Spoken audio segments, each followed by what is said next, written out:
Boa tarde, professor. Muito obrigado também pelo cumprimento aqui do tempo. E passo de imediato para a professora Dália Costa, professora auxiliar do ISCS, também do Instituto Superior de Ciências Sociais e Políticas da Universidade de Lisboa, investigadora no CIES, Centro Interdisciplinar de Estudos de Género, e no CAP, Centro de Administração e Políticas Públicas. É também coordenadora da pós-graduação em Criminologia e Reinserção Social. Vai-nos falar aqui sobre o tema do processo de criminalização do whistleblowing numa perspectiva de género, e passo de imediato também a palavra para a professora. Muito obrigado. Obrigada, muito obrigada eu, ao Filipe em primeiro lugar, dizer-vos que eu ontem estava completamente afónica, hoje ainda tenho algum impacto da afonia de ontem, mas de qualquer maneira espero que me consigam ouvir em condições. Se assim deixar de acontecer em alguma altura, agradeço também que seja feito um sinal para eu ou falar mais devagar ou tentar falar um bocadinho mais alto. Estou a compartilhar a tela enquanto vou fazer os restantes agradecimentos. Não quis, antes de fazer os agradecimentos, deixar de esclarecer a que é que se deve esta voz assim um pouco trêmula, não é a emoção do tema, apesar de ser um tema extremamente interessante. Quero parabenizar, evidentemente, a iniciativa, até porque ela é absolutamente oportuna. Agradecer em específico também ao Patrick Pita Simões o convite que me dirigiu e a todas as outras pessoas que aqui estão a partilhar ideias, porque de facto foi também assim que eu fui vendo a minha participação aqui, como uma partilha de ideias. A diretiva é nova, a sua transposição também é muito recente, ainda temos mais perguntas do que respostas, e isto acaba por contribuir também para o tal entusiasmo a que eu me referia há pouco. Dizer que, evidentemente, o olhar interdisciplinar que eu aqui vejo no primeiro painel e no segundo painel, o olhar interdisciplinar faz-me sentir confortável também, porque a especificidade que eu vou tentar trazer para este debate, para esta reflexão, é uma especificidade que vem, por um lado, da perspectiva da criminologia e, por outro lado, da perspectiva de género. Portanto, vou tentar cruzar estes dois elementos para olhar de uma maneira interdisciplinar, tentando dar um contributo para esse olhar para o fenómeno do whistleblowing. E, em primeiro lugar, explicar um pouco, com alguma rapidez, o que é isto de uma perspectiva de género. Quando nós adotamos uma perspectiva de género, significa que, à partida, assumimos que nada em sociedade alguma é neutro.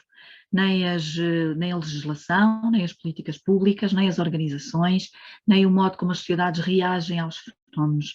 Portanto, é desta perspectiva que vou tentar analisar um pouco o fenómeno do whistleblowing e, sobretudo, tentar analisar possíveis limitações e oportunidades na aplicação desta diretiva em Portugal.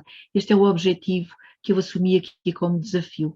Claro que, sendo recente também a diretiva, a minha abordagem vai ser uma abordagem prospectiva, um bocadinho na lógica de uma avaliação ex ante, tentando mobilizar alguns indicadores de ordem sociológica, de ordem macro, na maior parte das vezes, e por isso mesmo decidi recorrer a diapositivos, até porque vou partilhar convosco alguns dados, não tanto para neste momento refletirmos acerca deles, mas para que eles possam ficar como dados de reflexão. Antes de mais, e atendendo mesmo ao título que resolvi dar a esta comunicação, o processo de criminalização é um processo que, grosso modo, nós podemos entender como estando ligado a estas duas grandes setas que eu coloco aqui a meio. Enquanto numa determinada sociedade aumenta a gravidade que essa sociedade atribui aos factos, e ao mesmo tempo diminui a tolerância que essa sociedade tem para com determinados factos, enquanto este processo de aumento da gravidade, diminuição da tolerância social vai ocorrendo, a criminalização vai se instalando. Isto é, a criminalização, na perspectiva da criminologia, é sempre entendida como um processo que, não raras vezes, depois acaba por culminar no acontecimento que é a criminalização de um determinado facto. Este acontecimento obedece a um processo. Colocando já em perspectiva este fenómeno do whistleblowing, e é interessante como o António Maia falou antes de mim, já deu algumas pistas para esta análise. Na sociedade portuguesa há determinados factos que são entendidos como podendo ser tolerados, sobretudo à luz daquela que é a nossa história mais recente, história esta que tem que ver também com o facto de termos um regime democrático, ele próprio muito jovem em Portugal. Portanto, a tolerância social ainda vai sendo relativamente grande em relação a determinados factos. E nesta realidade enquadramos os factos de que se ocupa a diretiva em termos globais. Eu gostava também de chamar a atenção, na perspectiva da criminologia, para um aspecto que tem que ver com um aspecto que fica, ao fim e ao cabo, nas entrelinhas, fica dito, escrito nas entrelinhas da diretiva, mas que vale a pena assumirmos, que é o aspecto que está relacionado com a importância que tem a denúncia por parte de alguém e que coloca o sistema de justiça criminal, coloca o sistema de justiça, em termos gerais, na dependência de algumas pessoas. Nunca se chega a assumir especificamente ou explicitamente, como eu estava a dizer, que se depende de alguém para se conhecerem alguns factos, mas é esta realidade que a diretiva nos coloca. E é interessante que foi também a partir do reconhecimento de que se depende da vítima para, designadamente, levar a bom porto, levar a cabo alguma investigação criminal, foi este reconhecimento, sobretudo nos anos 60, com as primeiras denúncias em relação ao white collar crime, ao crime de colarinho branco, foi este reconhecimento que fez com que a justiça tivesse que valorizar a pessoa que denuncia, portanto, valorizá-la do ponto de vista do seu papel social. Coloca aqui um casal a dançar para nos fazer recordar a analogia que o professor Costa Andrade faz em relação ao par criminal. O par criminal, que é o par que, ao fim e ao cabo, une aquele que transgride a norma e aquela pessoa que é vítima da transgressão da norma. Enquanto nós continuávamos, sobretudo antes dos anos 60 do século passado, enquanto nós continuávamos a olhar para a realidade criminal como se ela fosse constituída apenas por uma pessoa, aquela que transgride a lei, enquanto insistimos em fazê-lo, perdemos uma grande parte de informação que afinal se revelava fundamental para que a justiça fosse feita. Foi só quando o casal criminal que foi reconhecido como casal penal e a vítima foi aproximada para o processo criminal, para o processo crime, é que de facto o sistema percebeu que precisava das pessoas, as que são diretamente ou indiretamente vitimizadas, para poder fazer determinadas investigações. Repito a ideia, a diretiva aquilo que nos traz é um reconhecimento da incapacidade do sistema para, de uma forma proativa, como há pouco o Miguel Lopes dizia, que seria útil, seria adequado, mas muitas vezes não é possível, de uma forma proativa agir. Terá de ser uma forma reativa. Porquê? Porque, de facto, quem está a sentir-se lesado ou quem tem conhecimento de uma lesão potencial, de um dano potencial, é a peça fundamental nesta dança entre o casal penal.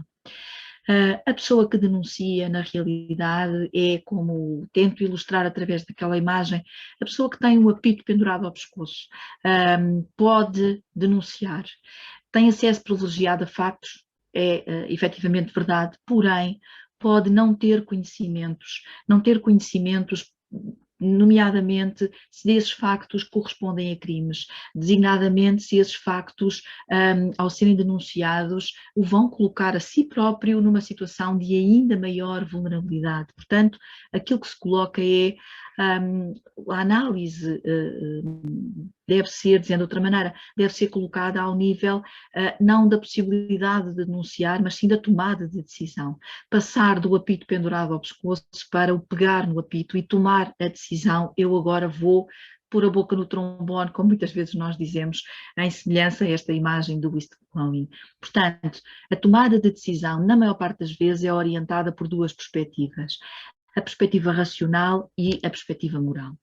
Aquilo que na perspectiva racional orienta a tomada de decisão, na maior parte das vezes, é uma ponderação racional, perdoem-me a repetição, de ganhos e de perdas associados à denúncia. E é aqui que o ponto é fundamental. Se a pessoa considera ou sabe que está numa situação de vulnerabilidade profissional, numa situação de vulnerabilidade na hierarquia organizacional, se adotar uma perspectiva racional, tendencialmente não vai denunciar. A outra perspectiva é a perspectiva moral. Na perspectiva moral, habitualmente o que a pessoa faz é mobilizar os seus valores, é mobilizar valores de ordem pessoal, valores de ordem social, ou até tentar alcançar, ganhar maior estatuto social, e esta razão ser a razão, não de ordem racional, mas de ordem moral, que a leva a denunciar. Na maior parte das vezes estas são as duas perspectivas. E eu vou, daqui para a frente, começar a introduzir a análise de género, a tal lente de género, porque de facto, em termos dos estudos de género, aquilo que nos dizem, globalmente, não aplicado ainda à whistleblowing, mas aquilo que os estudos de género nos dizem é que a perspectiva racional tende mais a ser adotada por indivíduos do sexo masculino e a perspectiva moral mais por indivíduos do sexo feminino. E dizem-nos os estudos de género também, cruzando o género com a idade, que tendencialmente a perspectiva moral é mais adotada por indivíduos mais jovens. Portanto, quando os valores estão, se tentam impor de uma forma mais objetiva e até mais franca por parte da população feminina e da população mais jovem. Portanto, a pessoa que denuncia tem conhecimento ou então até é parte daqueles factos, da ocorrência dos factos, porém a pessoa que denuncia hesita. E hesita fundamentalmente porque não é muito claro, sobretudo quando a pessoa está envolvida na prática dos factos ou nas ocorrências, não é claro para ela quem é o transgressor. Ela também é. Ela não é, evidentemente, apenas vítima daquela situação, é também parte envolvida, não é? Este trata-se, podem estar aqui envolvidos, dizendo de outra maneira, um conjunto de crimes que são crimes de plurivitimização, que provocam múltiplos lesados e múltiplas lesadas. A sociedade inteira, isto também já foi há pouco referido, em última instância é lesada e habitualmente quando os crimes são crimes de plurivitimização, aquilo que acontece é que se gera um efeito de grupo e dificilmente um indivíduo isolado ou uma organização isolada tende a denunciar. Já vou aprofundar isto um bocadinho mais. E também a pessoa que denuncia tem interesse em sancionar a conduta e com que finalidade, também é mais uma pergunta, não sabemos se é evidente que a pessoa tenha esse interesse, porque ao sancionar a conduta pode estar em risco até a viabilidade da organização, que é a sua organização empregadora ou que é a sua organização cliente, se for o caso de um fornecedor, por exemplo. Portanto, estas perguntas têm que ser colocadas. E têm que ser colocadas, do meu ponto de vista, sem que as deixemos no ar, concretizando-as em termos do contexto. Nós estamos a falar de um fenómeno que, na maior parte das vezes, ocorre em contexto socioprofissional. E este contexto é importante para situarmos o que eu há pouco dizia, que é o efeito espectador. O efeito espectador, que decorre do efeito de grupo, acontece quando a responsabilidade se dilui, por vários motivos. Aqui nesta ilustração eu apresento os 4 principais motivos que estão tipificados pela literatura, sobretudo a psicologia social tem trazido aqui um grande aporte, mas de facto os 4 principais motivos têm todos o mesmo resultado, que é fazer com que o indivíduo, o sujeito, imagine que não é da sua responsabilidade denunciar. Porquê é que eu me vou envolver? Provavelmente eu, que é que me vou envolver na denúncia, naturalmente, provavelmente eu estou numa situação de pouco poder, ou de poder limitado, há alguém que se ocupe disto, portanto não serei eu. Isto para também trazer uma chega em relação ao potencial que os canais têm, que os canais de denúncia têm, que o anonimato tem, mas antes de definirmos, aferirmos muito bem o potencial dos canais de denúncia, temos que pensar nestas questões que estão relacionadas, como há pouco usava a imagem, que estão relacionadas com a passagem, com o processo entre ter um apito ao pescoço e segurar-lhe e, de facto, denunciar. É a tomada de decisão. O contexto. Que contexto é que nós temos em Portugal? Porque o contexto não é só a União Europeia, estou agora a afunilar para Portugal. Temos um contexto de micro, pequenas e médias empresas. Isto é um facto conhecido por todos nós e por todas nós. E isto significa que temos uma grande dificuldade em aplicar esta diretiva à maioria, à maior quantidade de organizações em Portugal, porque a maior quantidade de organizações em Portugal é PME, são pequenas e médias empresas. Portanto, logo aqui podemos começar a assumir, e repito, não é resposta, é pergunta, que a maior parte das organizações vai sentir que esta diretiva não é para ela, não vai sentir-se implicada, porque de facto são empresas micro, pequenas e médias na sua dimensão e no número de trabalhadores, não necessariamente no volume de negócios. O comportamento de denúncia é influenciado pelo género, como eu há pouco dizia. Deixar algumas ideias, são muitas, a análise de género é muito frutífera aplicada a este fenómeno, deixo-se apenas algumas ideias. A tendência para recorrer à prestação de apoio direto entre colegas, por exemplo, ao invés de recorrer à denúncia, aumenta quando os sujeitos envolvidos são do mesmo sexo, isto é mais natural que um colega do sexo masculino diga ao outro: parece que o que estás a fazer não é correto, do que denuncie, e aumenta a probabilidade deste indivíduo do sexo masculino denunciar quando a colega é do sexo feminino. Portanto, isto é muito interessante do ponto de vista analítico em termos de género. Verifica-se uma tendência para que se estabeleçam alianças de masculinidade, sobretudo quando nós olhamos para as organizações a partir dos níveis hierárquicos. Estas alianças não se observam na feminilidade, elas observam-se mais entre indivíduos do sexo masculino. Verifica-se também maior tendência para denunciar, assente nos valores e nas ideologias entre sujeitos do sexo feminino, o que reforça o que eu há pouco dizia em relação à disponibilidade para denunciar, assente em valores, numa perspectiva axiológica. Maior tendência para denunciar, assente na racionalidade e em fatores instrumentais entre sujeitos do sexo masculino. Terei algum ganho, sim ou não? Sabemos também, do conhecimento, enfim, do ponto de vista da literatura mundial, que as sociedades são assentes no género, mas também as organizações. As organizações são genderizadas, se quisermos traduzir o gendered. E o que sabemos é que as organizações são acentuadamente gendered em Portugal, ainda mais na nossa sociedade do que noutras sociedades. Dito isto, para apenas demonstrar o que acabei de afirmar, para não parecer uma acusação leviana e infundamentada, trago alguns indicadores, mas é apenas para ilustrar, não tanto para nos debruçarmos sobre eles, como eu dizia logo no princípio.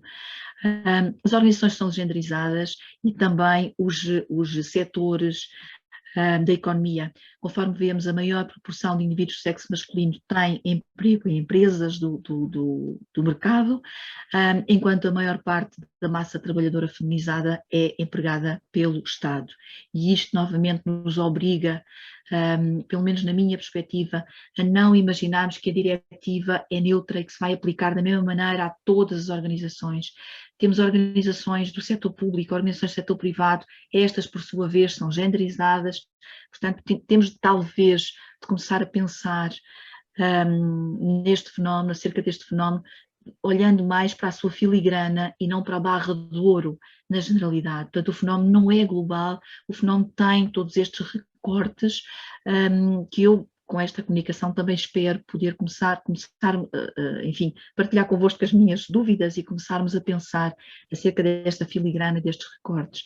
Continuando ainda a analisar como as organizações são genderizadas, a maior parte da mão de obra feminizada resulta claro que é sobretudo empregada no setor administrativo, que é o que está assinalado a vermelho, e também trabalhadoras dos serviços de prestação de cuidados e trabalhadoras não qualificadas, enquanto nós temos a maior parte dos indivíduos do sexo masculino com acesso ao poder legislativo, dirigente e outro, e também em profissões qualificadas. Ora, há pouco, quando eu colocava a questão, nasce dúvida em relação ao facto. Este facto enquadra-se ou não na diretiva. Eu, enquanto trabalhador ou trabalhadora, serei ou não protegida ou protegida pela diretiva? Estas perguntas encontrarão mais facilmente respostas para indivíduos do sexo masculino do que para indivíduos do sexo feminino. Elas tendencialmente estão em profissões não qualificadas, também por via da sua falta de qualificação e de capital escolar, naturalmente. Nos órgãos de administração e de fiscalização apenas das cotadas em bolsa, portanto temos aqui la crème, se quisermos, em Portugal, tem havido um aumento muito significativo da representatividade feminina, mas ainda estamos muito aquém da paridade, que se estabelece nos 33%, como sabemos. Isto para dizer também que os órgãos de administração são masculinizados, os órgãos de fiscalização são masculinizados, e recordo que as alianças de masculinidade na proteção entre indivíduos são também elas próprias masculinizadas. Portanto, não sejamos talvez inocentes, desculpem-me o modo como estou por isto, ou ingênuos e ingênuas, pensando que não temos de pensar nesta filigrana. As pessoas e as organizações na sociedade, agora abrindo ainda mais o foco, para dizermos que Em Portugal temos um nível baixo de confiança no governo. O que aqui mostro é a proporção de cidadãos que tendem a confiar no governo. Temos um nível baixo.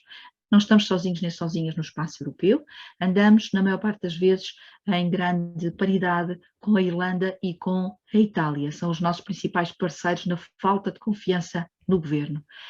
Quando analisamos os 27 Estados na União Europeia, aquilo que vemos é que Portugal está abaixo da fasquia dos 50% e que temos a seguir a nós, França, uma Roménia, enfim, uma República Checa cá no final.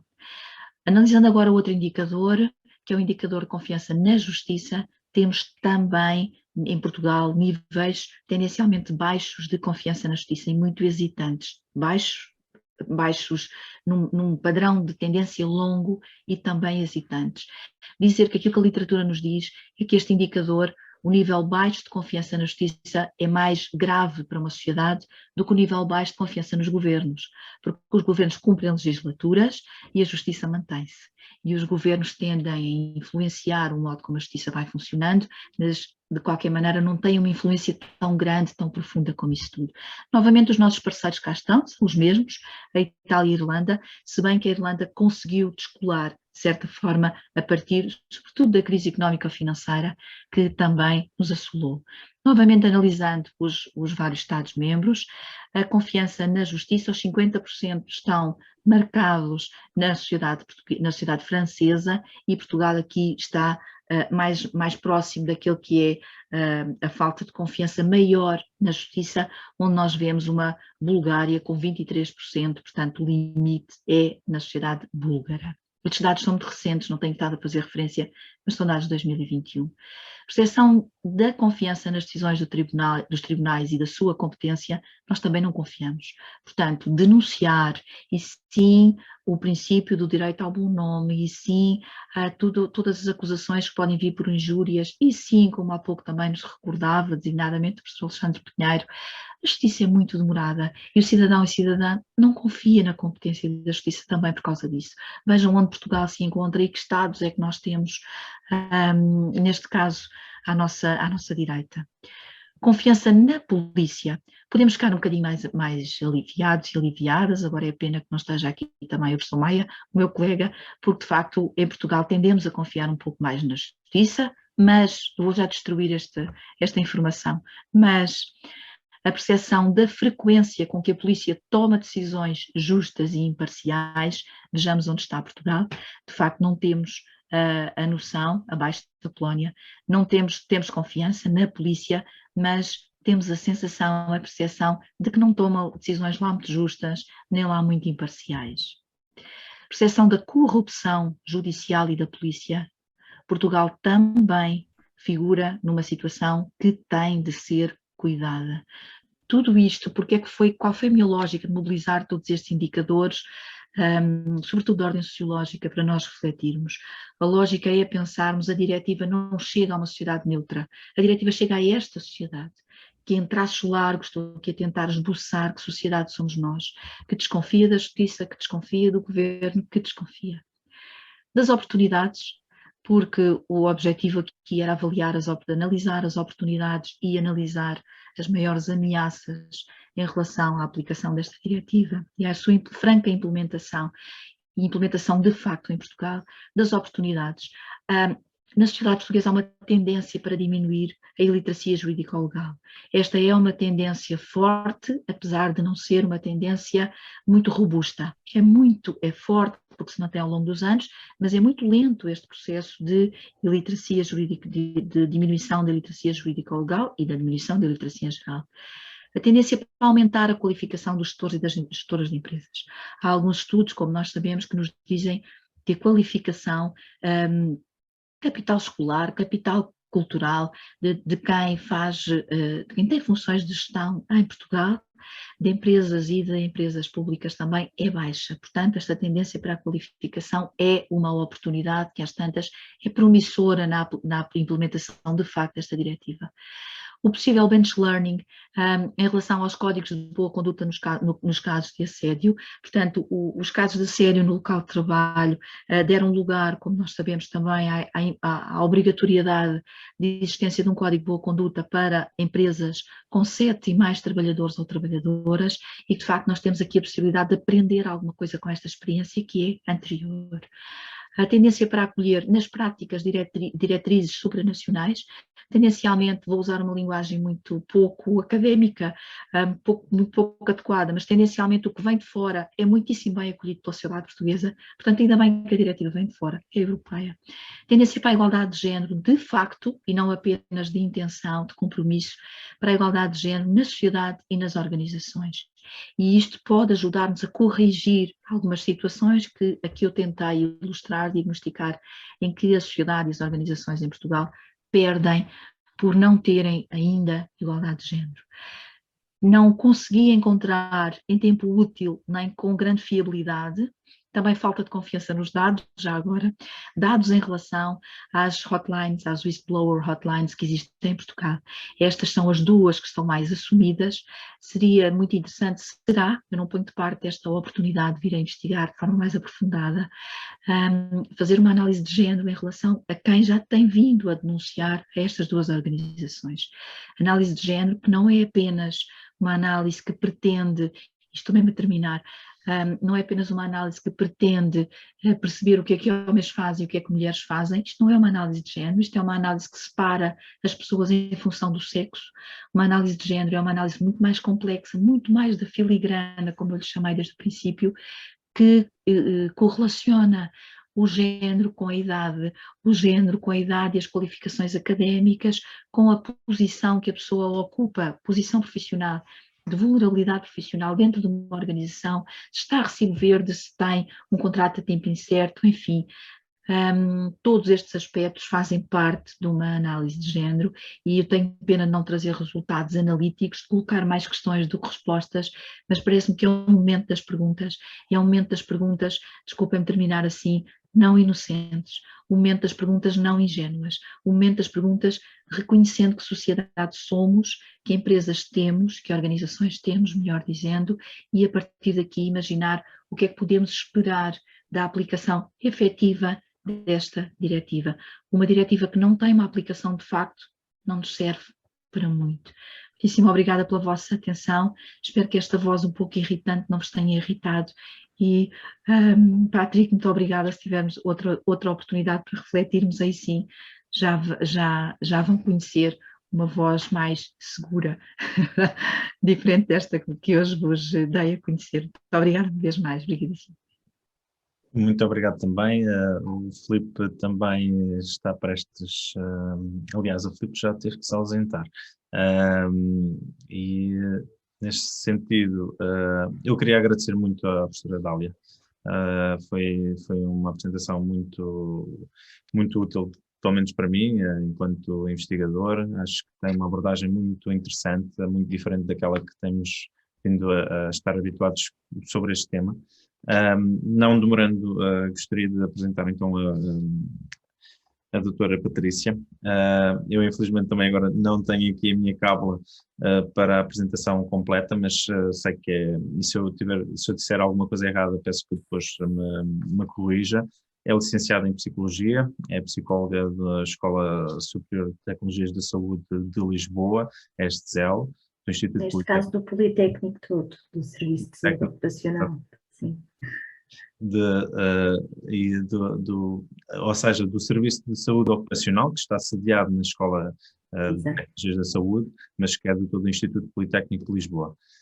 Muito obrigado também e peço desculpa pelo atraso gigante, mas sem mais demoras dava a palavra à doutora. Com certeza, muito obrigada também a todos. Quero cumprimentar os presentes, né, todos os convidados.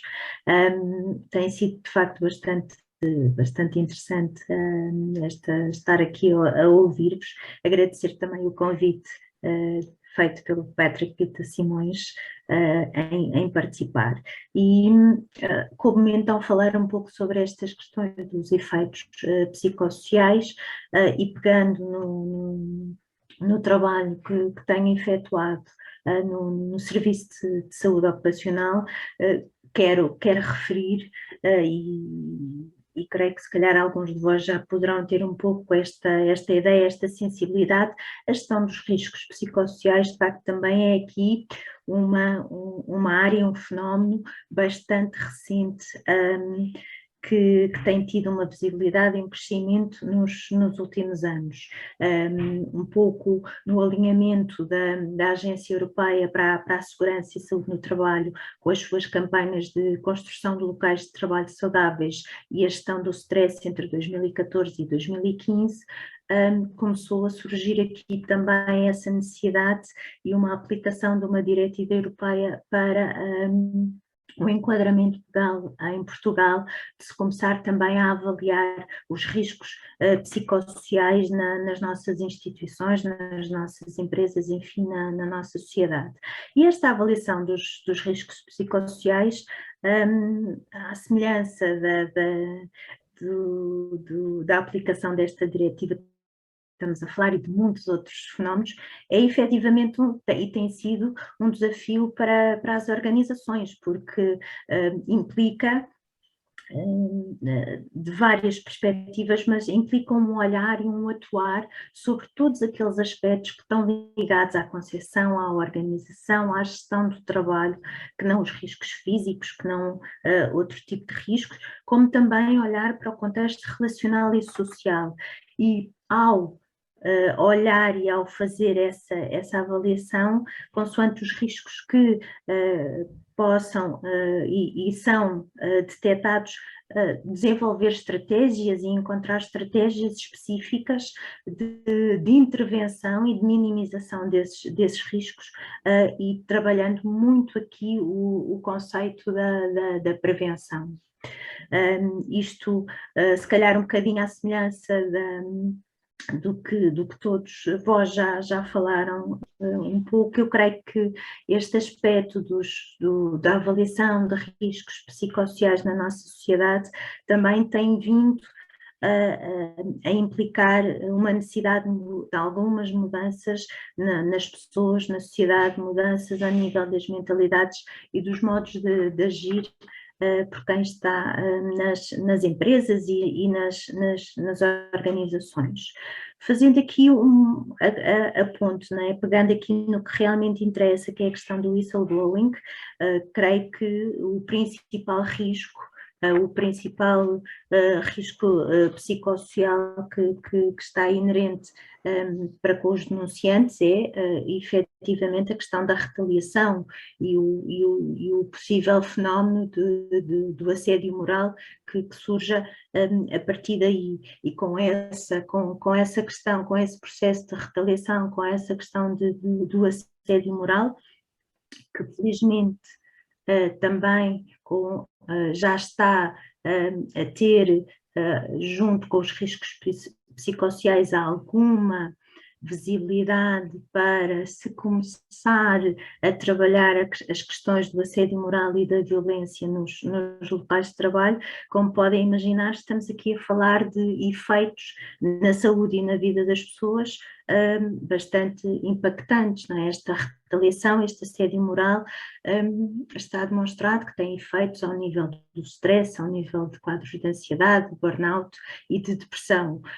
Portanto, questões que, do ponto de vista da saúde psicológica, têm também grande correlação com a saúde física, porque são quadros, são questões da saúde das pessoas que podem vir a ter outras consequências também no seu futuro e que, de certa forma, acabam por ser agravadas ou até agravar outros riscos e outros efeitos, como a possibilidade dos denunciantes poderem ser alvo da perda de emprego, consequente perda do seu rendimento, portanto perder também a oportunidade de carreira, e todo o impacto e toda essa relação com as outras componentes da vida de cada um de nós, como os efeitos no aspecto familiar e no aspecto social. Creio que também já se referiu aqui várias vezes a questão da liderança, não é? E aqui o papel das lideranças, que no fundo é fundamental para estes fenómenos, no sentido é que a perspectiva como as lideranças vão adotar políticas claras e pegar nestas diretivas e adotar políticas claras face ao assédio moral, face à denúncia, o terem de facto a capacidade e os valores enunciados inerentes à instituição e à empresa serem efetivamente os praticados. Portanto, as lideranças têm um papel essencial neste cruzar uma maior abertura, uma maior transparência, um clima organizacional onde exista de facto confiança e respeito, vai, claro que, criar uma percepção de um pouco maior de segurança para os denunciantes, quer na sua proteção, face à denúncia que terão efetuado, como na própria resolução das mesmas, não é? E a correção das irregularidades que em certa medida foram referidas.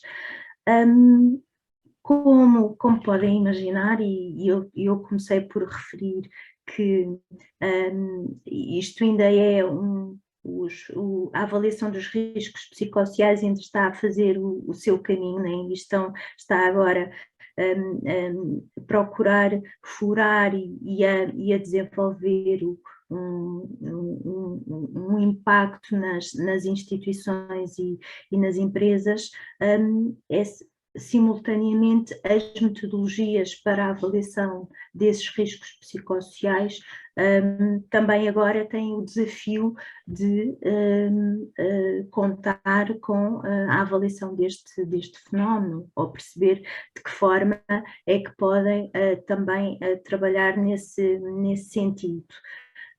Acima de tudo, eu queria terminar deixando aqui uma perspectiva que me parece que acaba por também ser aquela que pode e faz sentido que seja uma porta para se trabalhar estas questões, que é, acima de tudo, a promoção de boas práticas organizacionais a todos os níveis, boas práticas institucionais, onde haja de facto esta atenção para com os fatores de risco psicossociais, para com estes fenómenos do assédio, do whistleblowing, da violência. Acho que esta promoção das boas práticas e o incentivo e o tentar criar,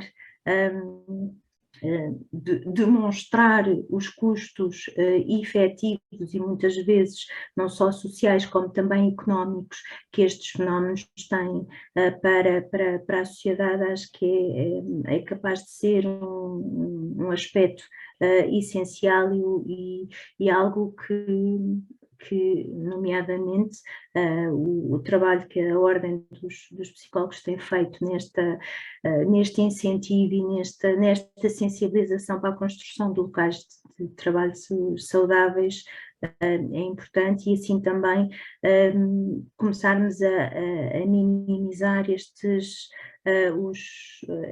custos que todas estas irregularidades e todos estes fenómenos têm para os cidadãos, para as instituições, enfim, para a sociedade. Muito obrigada. Muito obrigado e obrigado também pelo cumprimento do tempo, sem dúvida é extremamente importante face ao grande atraso que estamos aqui a ter. Gostava de apresentar então o último orador, o professor Vasco Trigo Matos. Vou aqui recorrer à minha cábula só um momento. Sei que é jornalista desde 1984. Exerceu atividade na Rádio Renascença, televisão na RTP e jornais, O Século, o Liberal. Desde 1996 especializou-se em jornalismo de ciência, tecnologia e inovação. Participa regularmente em ações de formação nas áreas de comunicação de ciência. Foi docente de jornalismo na Universidade Autónoma de Lisboa e na Escola Superior de Comunicação Social de Lisboa. É licenciado em Estatística e Gestão de Informação pela Universidade Nova de Lisboa, estudou Engenharia Eletrotécnica na FUP e Sociologia no ISCTE, o Instituto Universitário de Lisboa. Tem um MBA em Audiovisual e Multimédia da École Group. Não sei se, certamente não pronunciei da melhor forma este francês, mas... professor, tenha a bondade de intervir, se faz favor. Muito obrigado. Olá, muito boa tarde. É o grupo IFEC de Bruxelas, de que fazia parte na altura do consórcio com a Universidade Nova de Lisboa, FCSH, nomeadamente, e foi esse é um MBA europeu que foi o precursor de um bocado dos Erasmus e, portanto, eu, como viram por essas palavras que agradeço, eu tenho assim uma formação bastante, um leque bastante aberto, das engenharias à estatística, à gestão da informação, à sociologia, ao audiovisual, multimédia, e afinal de contas a minha profissão é jornalista. Bom, e as aulas que dei, entretanto, também. Atendendo ao adiantado da hora, de facto eu não vou demorar muito tempo, vou só partilhar aqui algumas ideias assim para ficarem. Agradeço que me tenham este convite do Patrick como jornalista eu não estou aqui como investigador, aliás fui apresentado como jornalista e é mesmo assim, é uma abordagem portanto mais ligeira, digamos assim, não é da minha investigação, é mais da minha experiência que eu vou partilhar algumas coisas. E a ideia era falar um bocadinho sobre a comunicação de crise pelos meios de comunicação social, com os mídias, e da cidadania digital, isto está tudo bastante relacionado. Eu começava por dizer que a comunicação de crise com os média é inevitável nos dias que correm, nas sociedades contemporâneas, não é? Por um lado, porque a comunicação dissemina-se rapidamente, por outro lado, proliferam os órgãos de comunicação, portanto, e os órgãos de comunicação já não são só os tradicionais, aqueles tradicionais, imprensa, rádio e TV, são todas as redes sociais, enfim. Portanto, é preciso sabermos lidar com isso. É natural que uma informação, uma denúncia que surja no seio de uma instituição passe rapidamente para a esfera pública, digamos assim, para o espaço público, não é? E, portanto, não adianta nós dizermos que, mas isso está errado. Está errado, mas é a realidade, e nós temos que lidar com a realidade, não é? Portanto, não podemos ficar apenas pela crítica. Eu costumo considerar esta participação na comunicação pública, no espaço público, como um jogo. É um jogo, ou queremos jogar esse jogo ou não queremos. Podemos ficar só a ver, mas às vezes há bolas que vêm para fora do campo e até nos podem atingir, não é? Bom, mas esta proliferação de canais que são utilizados para divulgar a informação tem vantagens e tem inconvenientes, evidentemente. E nós, portanto, podemos utilizar esses canais e tentar minimizar os danos reputacionais que por vezes surgem. Isto, portanto, estou a falar já da comunicação de crise, não é? E, portanto, usar as mesmas armas, se quiserem, que uma instituição que se vê afetada na sua reputação por uma denúncia qualquer que houve e afetou a sua reputação, pode utilizar os mesmos meios e nem sempre há essa consciência. Não é só queixar-se, não é só dizer mal, digamos assim. Se há uma notícia, por exemplo, no órgão de comunicação, num jornal, suponhamos, que corre mal, que é crítica, a pessoa visada pode sempre pedir o direito de resposta, por exemplo. Não é? E nem sempre se sabe,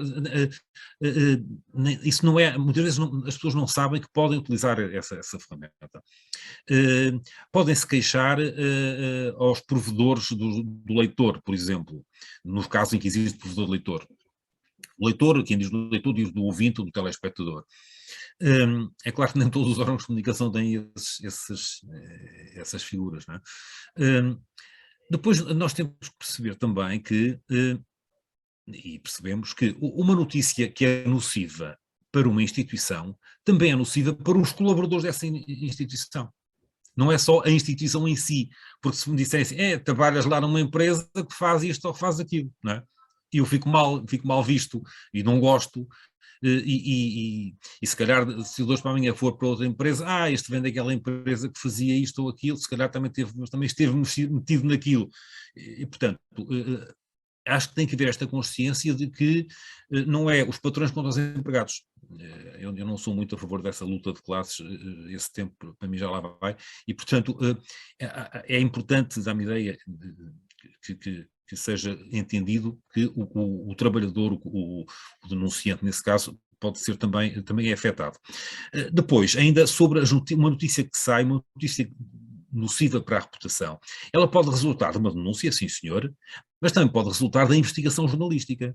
Nem sempre houve alguém que denunciou, pode o jornalista, não é, cada vez, infelizmente, há menos jornalismo de investigação.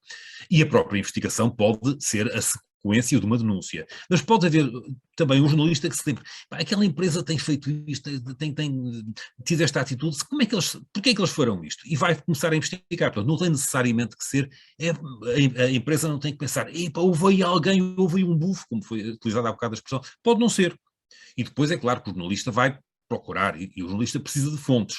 E se é verdade que há um princípio no jornalismo que é de identificar as fontes, é o princípio, mas também há a defesa das fontes, o sigilo, porque se eu ao anunciar uma fonte for pôr essa pessoa em risco, também não o devo fazer, não é? Agora, por princípio, eu como jornalista deveria identificar as fontes.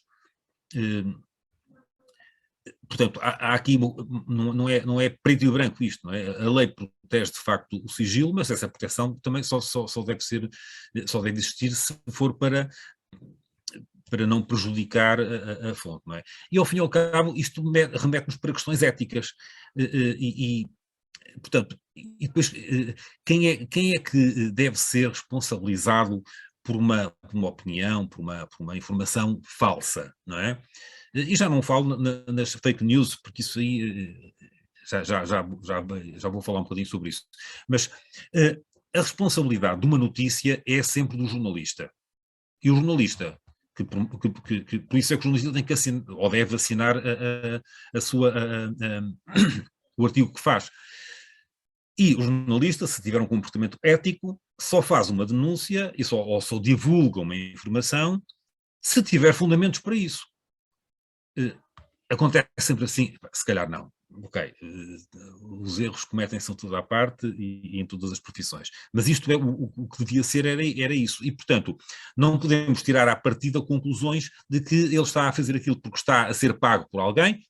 Lembram-se, por exemplo, no caso do desporto, que há tantos programas de desporto e há tanta discussão sobre isto, o que é que o negócio que o outro fez e que não pagou, ou que escondeu, ou que fugiu, e muitas vezes, a maior parte das vezes, não são identificadas as fontes, não é?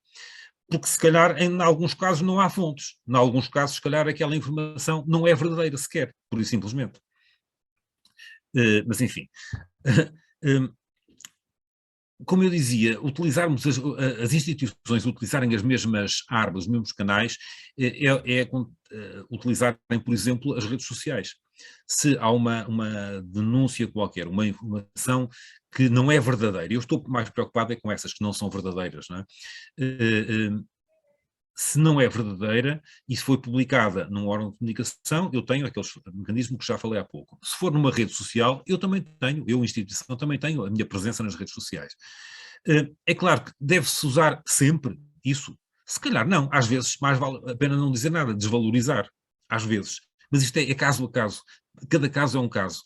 Eu sei de situações em que houve empresas que, pura e simplesmente, não comentaram, ignoraram e aquilo morreu logo ali.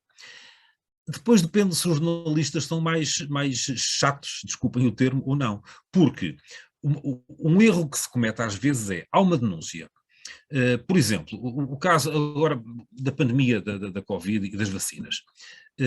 E alguém diz, aquele presidente da Câmara foi vacinado e não devia ser vacinado. E o jornalista sabe disso, vai lá perguntar, então o senhor foi vacinado? E ele, sim, fui eu, porque pronto, arranjou uma desculpa qualquer. Então, mas há mais, não, foi só isto. E depois no dia seguinte, ou passado uma semana, descobre-se que afinal foram mais 2 pessoas, foi também a prima e o amigo e não sei o quê. A gestão de crises nesta situação deve passar, no meu ponto de vista, e não é só o meu, é por tentar esvaziar imediatamente, dizer logo tudo. Olha, sim senhor, aconteceu, assumir as coisas. E há mais 3 casos. Foram 3 casos, foi assim. Porque se eu deixar a dúvida no ar, eu, instituição, o jornalista vai começar, se calhar ele não me disse tudo, e vai continuar a investigar. E a notícia, em vez de sair num dia e no dia seguinte já se fala de outra coisa, porque já houve um rendeiro que foi preso, ou já foi não sei o quê, não, vai-se continuar a repisar, e a notícia sai uma vez, e sai 2 dias depois, e no dia seguinte volta-se a falar, e anda-se uma semana, ou um mês, ou mais, a publicar notícias que são lesivas para o bom nome daquela empresa. Portanto, é bom que a gestão da crise passe por aí, é o mais rapidamente possível esvaziar a situação, e isso é transparência. Porque se o jornalista quiser, ele vai continuar. Nem que eu não queira dizer, a notícia acaba por sair. E se eu não quiser responder, o jornalista vai dizer assim, eu perguntei e ele não me quis responder. E a conclusão é, não quis responder, há qualquer coisa para esconder. Portanto, isso parece-me importante. Isto para dizer que a comunicação de crise prepara-se antes da crise. Deve haver os planos de contingência. Se houver uma crise, se houver uma denúncia sobre qualquer coisa, o que é que vamos fazer? Ora bem, por exemplo, vamos preparar um comunicado de imprensa, vamos preparar um comunicado interno para os colaboradores, por aquela razão que eu já disse há pouco, para que o colaborador, quando o amigo lhe perguntar, então lá na tua empresa aconteceu, ele já tenha argumentos para contestar ou não, o que terá essa acusação. Portanto, e isto prepara-se, por exemplo, fazendo media training do CEO, por exemplo, ou do Diretor Nacional da Polícia Judiciária, ou estão a ver o que é que eu estou a dizer, não é? Portanto, é preparar previamente a comunicação de crise. E depois também, durante a crise, executa-se essa estratégia que foi, entretanto, estabelecida, comunicar no caso de um banco, por exemplo, em que houve uma denúncia qualquer, há que explicar aos acionistas o que aconteceu, há que explicar às instituições de notação internacionais, aos investidores, isso durante a crise, e depois da crise também ainda há gestão de crise, que é tentar perceber porque é que aconteceu esta crise afinal, que é para prever futuras crises. Este arrastar da informação que eu estava a dizer é o que aconteceu, por exemplo, com a TAP ou com o Novo Banco, não é? Houve ali alguém portanto, houve o dinheiro que era só 1 milhão, depois eram 2 milhões, depois eram mais 5 milhões, depois e isto anda-se anos a queimar, entre aspas, a informação, a reputação da instituição. Nós na política temos exemplos, vários desses. A demissão recente de um ministro é o culminar de uma situação dessas, que se andou aqui imenso tempo a falar do mesmo assunto, não é? Portanto, agora, só uma última palavra sobre a literacia digital. A literacia digital, sim, a cidadania, o exercício da cidadania digital. Nós precisamos de ser cidadãos quando estamos a produzir conteúdos, mas também quando estamos a consumi-los. E isto passa por se explicar e deixar claro, e isso já não é a gestão de crise, é na escola, por exemplo, que não basta dizer que é importante saber trabalhar com o computador. Não, o que é que se lá põe no computador? Dizer que nós, ao produzirmos uma coisa, somos responsáveis por aquilo que publicamos. Não se pode, uma brincadeira, porque é tão simples hoje em dia fazer um tweet, é tão simples fazer um post, e depois já lá está, depois vai apagar, alguém já viu, já copiou.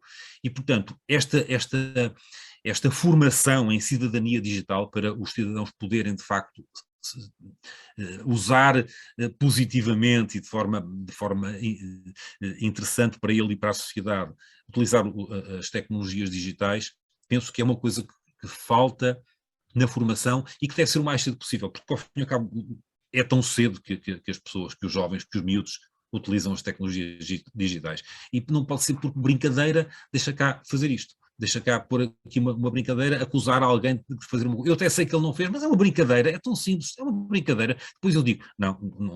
Isto acho que é na formação das pessoas, o mais cedo possível no seu percurso formativo. Pronto, eu não vou acrescentar mais nada. Se quiserem perguntar alguma coisa e que eu saiba responder, tudo bem, mas de facto é bastante tarde já e portanto acho que não vale a pena estar a acrescentar mais nada, digamos assim. Mas se quiserem perguntar, fazem favor. Muito obrigado.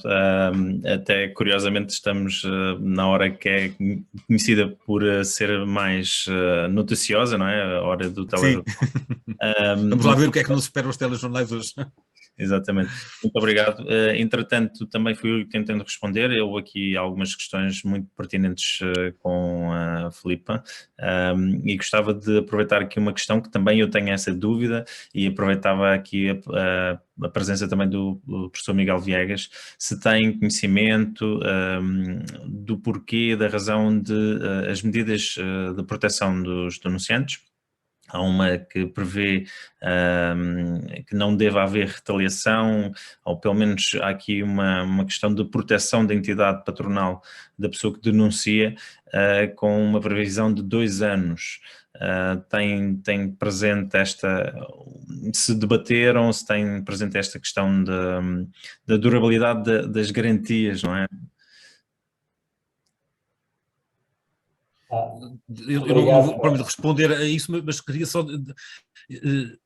Parece-me que uma denúncia só existe para estas denúncias anónimas que aparecem porque não houve previamente a criação de um tal canal de reporte de que se falava ainda há pouco, porque se houver esses canais de reporte com todas as proteções internas, o próprio funcionário, em princípio, não tem interesse em dizer mal da sua instituição. E se ele puder internamente lidar com isso, acho que, lá está, é comunicação de crise antes da crise, não é?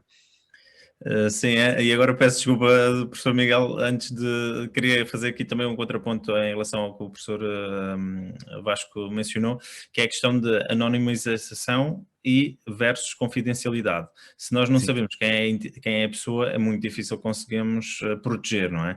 Só quando se tornar perceptível que é aquela pessoa é que podemos dizer que temos condições ou que devemos garantir a proteção a essa pessoa. Por isso é aqui a questão da confidencialidade, que também é um tema muito, muito caro para o professor Alexandre Sousa Pinheiro, mas voltando aqui à questão para o professor Miguel, o que é que por acaso é interessante que esse foi um grande debate entre a confidencialidade e o anonimato, ok?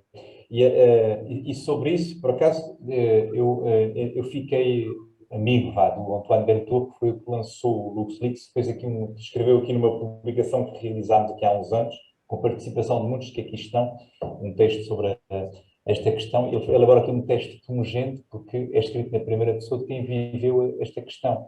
E ele defende esta perspectiva do anonimato. Mas, quer dizer, o grande debate que esteve patente na discussão da diretiva era o grau de rigidez que inicialmente se procurou impor. Isto é, percebe-se que há aqui 2 polos, uma tensão muito grande, aliás, ficou bem patente neste debate, entre aquilo que é a necessidade de proteger a pessoa, mas a salvaguarda também dos direitos da instituição, que não pode estar, de repente, ao sabor de bom. E então, inicialmente, havia uma obrigação, uma grande rigidez. Primeiro tinha que recorrer aos canais internos, depois, então, esgotados os canais internos, é que poderia passar para os canais externos, e depois, então, esgotados os canais externos que o governo teria criado, poderia, então, vir à comunicação social.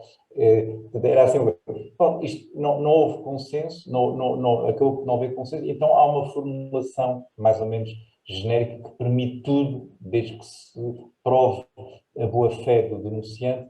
Portanto, há muitas coisas que não ficaram claras. Esta diretiva é um denominador comum que procura albergar realidades profundamente distintas, muitas delas com elementos concretos próprios da matriz histórica e cultural de cada país, e portanto não foi uma solução inteiramente feliz, porque ela de facto tem imensa latitude interpretativa. Mas na própria diretiva está lá também que é dada grande margem aos países para poderem adaptar e poderem levar mais longe os vários aspectos que estão lá consagrados, mas não há nenhuma, infelizmente não foi possível avançar mais na altura na perspectiva dos deputados, mas também compreendemos que há aqui interesses muito diversos, não é coincidentes, mas acima de tudo há matrizes muito diferentes. Eu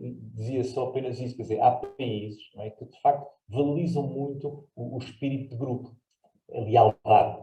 E é evidente que nesses países a denúncia, nos termos em que ela é feita, não é tão bem recebida como outras que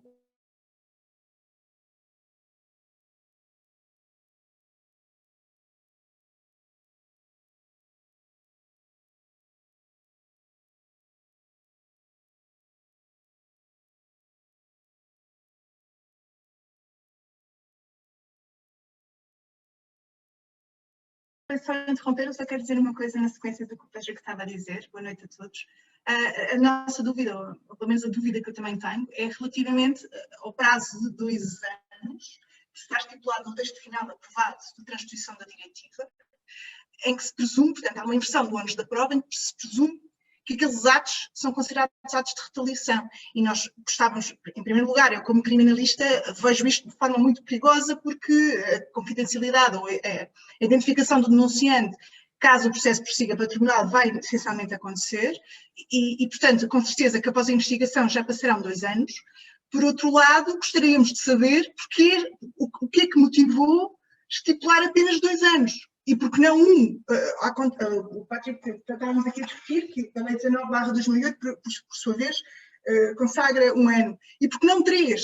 Porque claramente isso pode ser um dos motivos para desincentivar a proteção, que é completamente diferente da proteção que irá ter um denunciante que seja um coarbido, por exemplo, em que tenha aí um prémio, e entraríamos na delação premiada, obviamente. Não é? Pronto, e era essa uma das minhas dúvidas e que andávamos aqui os 3 a debater. Muito obrigada. Muito obrigado a ambos. Gostava só de também fazer aqui um apontamento para a professora Dália, peço desculpa, e para a Patrícia, que é, em certa medida, é expectável que haja aqui dinâmicas que... Esta questão é muito mais falada no âmbito jurídico e também no jornalístico, porque claramente tem a visibilidade dos meios de comunicação social, mas haverá um trabalho de back-office, se assim se possa chamar, muito grande.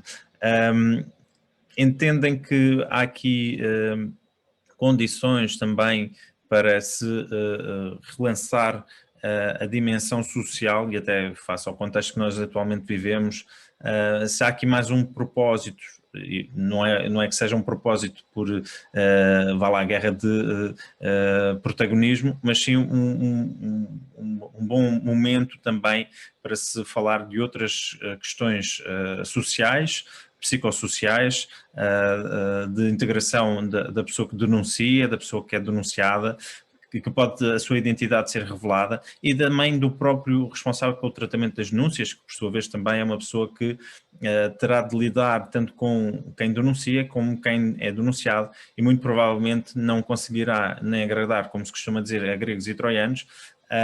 Até que ponto é que também, para além da questão óbvia da proteção da testemunha ou do denunciante e mesmo das testemunhas, das pessoas todas que venham a estar intervenientes neste processo, que papel, que possibilidade é que também há aqui de introduzir uma nova dinâmica e explicar, por exemplo, a necessidade de que haja serviços de saúde ocupacional com este caráter também de psicologia e de integração na organização.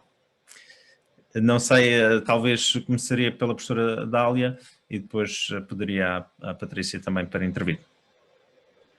Obrigada, Patrick. Entretanto, eu reparei que o professor Alexandre Pinheiro também levantou a mão. Não sei se é na sequência, se é para acrescentar alguma coisa à pergunta. Está sem som, professor. É, mas é depois de vós, não antes. Obrigado. Muito bem. Obrigada, eu. Não queria nada estar a retirar a vez também pela pergunta e este momento é um momento para nós trocarmos algumas ideias, mas já por dizer que tenho imensa pena que fiquemos com pouco tempo para o fazer, porque eu próprio estou com imensas questões que gostava de colocar a várias das pessoas que aqui estão, mas enfim, como há pouco já fui lançando a ideia de voltarmos a encontrar-nos, pode ser que o Patrick ainda tenha energia para nos juntar a todos e a todas, e nós teremos energia também para aqui estar a debater, falo por mim. Ora bem, parece-me que é a oportunidade. E o que é que eu quero dizer com isto? Enquanto um regime jurídico, uma nova, a adoção de uma nova lei, enfim, tudo isto vai ser muito debatido no plano do direito, até do ponto de vista das disciplinas. Não se pode perder a oportunidade para trazer este tema ao debate público, para trazer o tema à apropriação pelas pessoas, porque como eu há pouco estava a tentar demonstrar, nós somos uma sociedade em que tendencialmente a nossa, até falta de, ou melhor, em vez de ser radical, em vez de dizer falta, dizer diminuta, a nossa diminuta capacidade de cidadania acaba por nos afastar do envolvimento e da participação ativa nestes temas, nestas questões. Portanto, é a oportunidade para trazer esta questão para a responsabilidade de cada um e de cada uma de nós, porque de facto eu serei tanto mais compreensiva, acolhedora, empática para alguém que denunciou, para uma pessoa que denunciou, se eu própria sentir que essa é também uma responsabilidade minha e que a pessoa ao fazê-lo está também a tentar proteger alguns interesses que são interesses meus. Isto é muito fácil de ilustrar, por exemplo, na área da saúde, mas também na área do consumo alimentar, noutro tipo de áreas da vida em sociedade.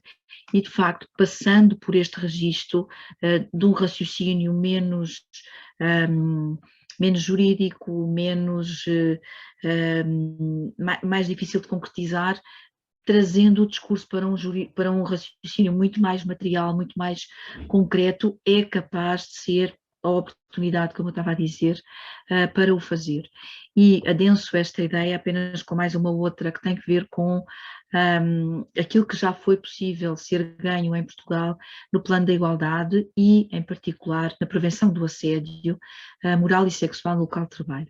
Eu tive a grata felicidade de fazer parte da equipa que fez o Estudo Nacional sobre o assédio moral e sexual no local de trabalho, foi o CIEG, que desenvolveu esse estudo sob a coordenação da professora Anália Torres, e de facto, a partir dessa altura, quando fizemos o diagnóstico a pedido da CIT, da Comissão para a Igualdade no Trabalho e no Emprego, quando fizemos esse diagnóstico a nível nacional, nós na altura pensámos, isto vai ser legislado e faz parte, está tipificado no Código Penal, através do crime de perseguição, pensando isto vai ser tipificado, vai ser legislado, fica no domínio das políticas públicas e acaba por aqui.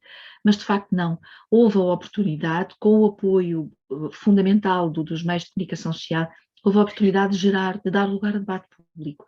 E nessa altura aquilo que sentimos, enquanto equipa de investigação também, é que as pessoas se apropriaram, cidadão e cidadã comum, se apropriaram do tema e criaram empatia porque quem estaria a ser vítima de assédio sexual ou moral no local de trabalho, e colocaram em perspectiva a possibilidade de algum dia poderem vir ser elas também.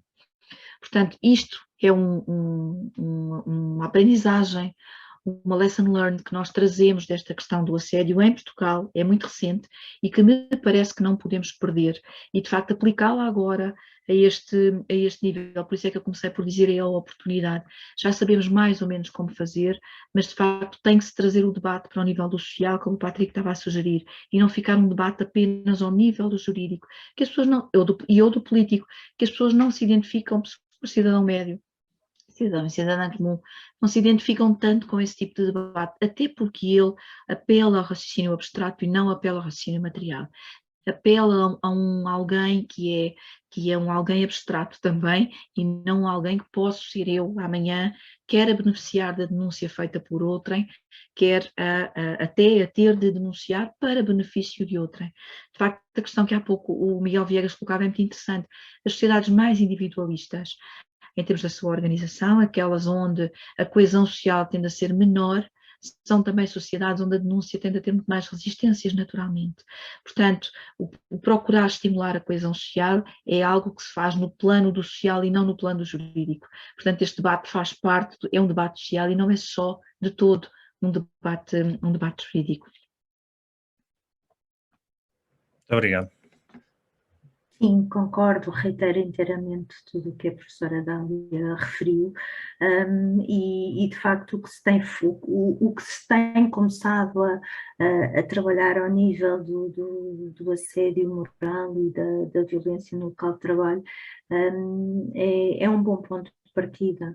De facto temos aqui essa oportunidade e acima de tudo também promover a capacitação das pessoas e a formação das pessoas nestas questões, as pessoas saberem efetivamente que comportamentos são estes, como é que se podem defender e como é que podem, se calhar até contribuir para que de alguma maneira algumas irregularidades e algumas situações não se prolonguem ou até venham a não existir, a não acontecer, como muitas vezes acontece. E contribuir também um pouco e pegando na apresentação da professora Dália, nós temos de facto uma sociedade em que as pequenas e médias empresas também a capacitação desses líderes, a capacitação desses gestores para a sensibilização destes aspectos é fundamental. Muito obrigado também. Professor Alexandre Sousa Pinheiro, talvez para finalizarmos também. Está sem som. É muito breve, é apenas para dizer dois aspectos que me parecem interessantes aqui e que foram trazidos agora na parte final pelo professor Miguel Viegas relativamente à legislação aprovada no âmbito da União Europeia. Ora, há culturas completamente diferentes dentro dos Estados da União Europeia e mesmo nos regulamentos, não só nas diretivas, mas mesmo nos regulamentos isso é evidente. E quando estamos a falar, por exemplo, numa matéria que eu costumo tratar, que é a transparência da informação, há culturas absolutamente diversas, consoante nós estejamos a falar de Estados nórdicos ou de Estados latinos, completamente diversas, e chegarmos a um resultado que seja uniforme na montagem de uma solução jurídica é impossível. Portanto, nós temos aqui situações de verdadeira impossibilidade. Agora, e isto acontece com uma expressão evidente naquilo que é aprovado nas diversas áreas. Portanto, não é apenas da área X ou da área Y, no que tenha mais componente sancionatório ou no que tenha mais componente comercial, não é só isso, é global. Por outro lado, a professora Dália Costa falou e para mim é evidente que na ausência de neutralidade, no modo como o elemento material tem que ser interpretado. Agora, eu diria apenas também isto, quer dizer, o direito é tudo menos formal, o direito é material. O direito é uma construção que se destina a resolver situações materiais, e a neutralidade jurídica é qualquer coisa que não existe. É por vezes um universo onírico da parte de académicos ou é qualquer coisa que nutre o desejo de alguém que é um matemático frustrado, mas que o direito existe para resolver situações, as tais situações materiais. Portanto, ganhamos muito em falar uns com os outros e ganhamos muito em falar uns com os outros nas diversas áreas em que em que nos especializamos, mas vamos evoluindo também nas áreas dos outros, através desta conversa. Eu, como último tema, diria, hoje de manhã, numa reunião de um órgão colegial de que faço parte, uma cabeça de lista, portanto, candidata a cabeça de lista a um dos distritos eleitorais, referiu expressamente que não acreditava no início, não acreditava na chamada questão das cotas, não é? Mas o que ela disse foi isto: eu só posso ser cabeça de lista porque essa legislação foi aplicada. Eu só posso ser cabeça, e afirmou, portanto, foi uma questão pública. E é dentro deste domínio em que a consequência material é tida em consideração quando se produz legislação, que nós podemos chegar a melhores resultados, que permitam uma vida mais empática dentro das organizações. E isso é disso que nós estamos a falar quando também temos esta legislação que hoje o Dr. Patrick nos trouxe aqui para analisar em boa hora.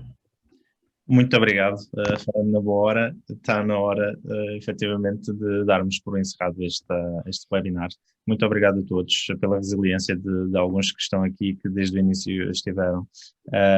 E, sinceramente, eu fiquei muito mais rico com estas abordagens.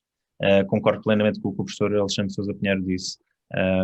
O jurídico, a parte jurídica, a norma serve para a sociedade, e a sociedade também tem que dialogar com juristas, e temos todos de ter uma abordagem holística para podermos também chegarmos ao bom porto que pretendemos, ao interesse público, à satisfação de uma sociedade mais transparente também, mais exigente, mas seguramente também mais pacífica, se também há disruptivos deixarem de existir ou minimizar-se, e a igualdade também de género, também o papel da comunicação social não ser encarada nem como totalmente negativa, de alarmismo, mas também com um caráter muito positivo de divulgar informação que é bastante útil e importante. E todas estas áreas que fomos abordando são extremamente importantes para a análise deste novo sistema, que talvez não seja assim tão novo, que tenha agora uma nova linguagem. Isso sim, parece-me que é uma nova linguagem, mas há um sistema que mal ou bem foi existindo e com muitas falhas, e que agora se pretende que se torne mais eficaz. Muito obrigado a todos e até uma próxima. Obrigada. Boa noite. Obrigada, Obrigado. boa noite. Parabéns. Deus, obrigado. Boas férias.